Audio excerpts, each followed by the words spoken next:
For most of human history, basic survival required serious physical effort. Getting clean water meant walking to a well, lowering a heavy bucket, and hauling every single drop by hand. Sharing a simple thought with someone far away involved sitting down, writing it out on paper, and waiting days or weeks for a reply to travel across the country. Eventually, technology started shrinking that distance.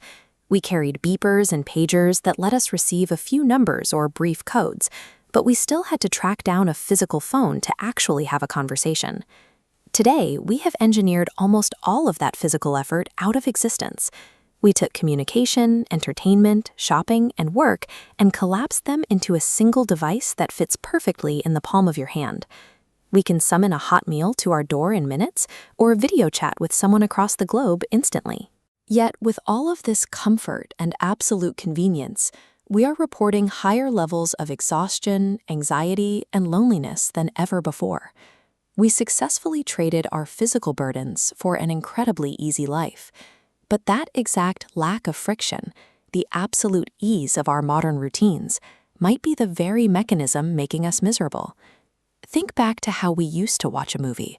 On a Friday night, you had to commit to a process, getting in a car, walking through the aisles of a video store, and physically holding a DVD case in your hands before deciding to rent it. Because you spent time and energy choosing that specific movie, you were invested in the outcome. Even if the first 20 minutes felt a little slow, you sat on the couch and gave it your full attention because there were no immediate alternatives. Now, media choice takes zero effort. We pull up thousands of options, but hesitate to commit, jumping from title to title. This gets amplified with short-form content. Swiping through hundreds of videos while multitasking, we feed our brains isolated moments, context switching every few seconds. Without the friction of choice to slow us down, we end up consuming immense amounts of data, but experiencing almost none of it. By the end of the day, we can barely remember a single thing we watched, leaving our minds feeling scattered, overwhelmed, and completely dissatisfied. That lack of boundaries also impacts how we view ourselves. Historically, geographic friction naturally limited our social circles. You only compared your house, your career, or your success to a few dozen people in your immediate physical community. Today, digital networks have erased those borders entirely.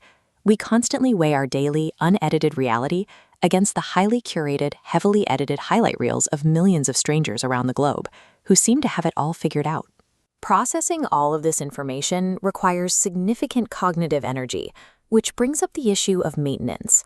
Any farmer knows that a tractor requires regular tuning, and a horse forced to run for weeks without stopping will eventually collapse.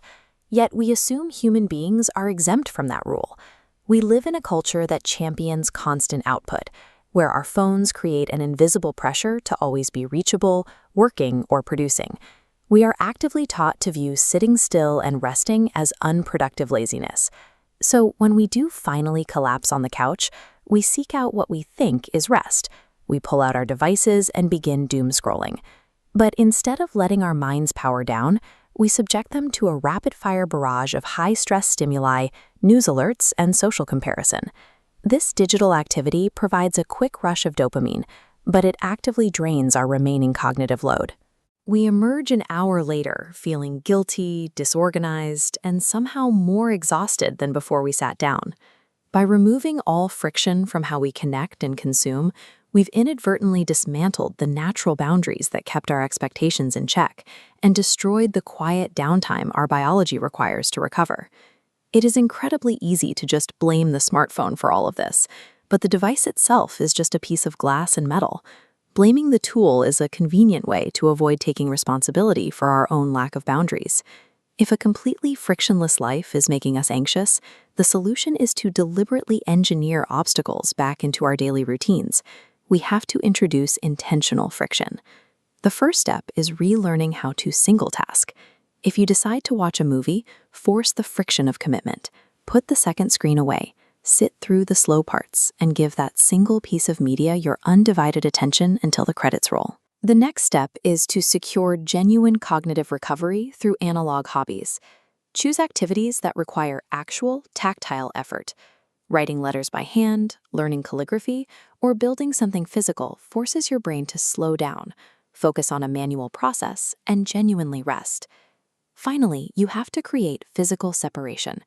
Establish dedicated blocks of time in your schedule, maybe early in the morning before anyone else is awake, where the device is in another room, entirely out of your reach. We carry a miraculous tool that has conquered the historical physical boundaries of time and space. But if we want to protect our mental peace and actually enjoy the progress we've made, we have to find the discipline to manually build some of that friction back in.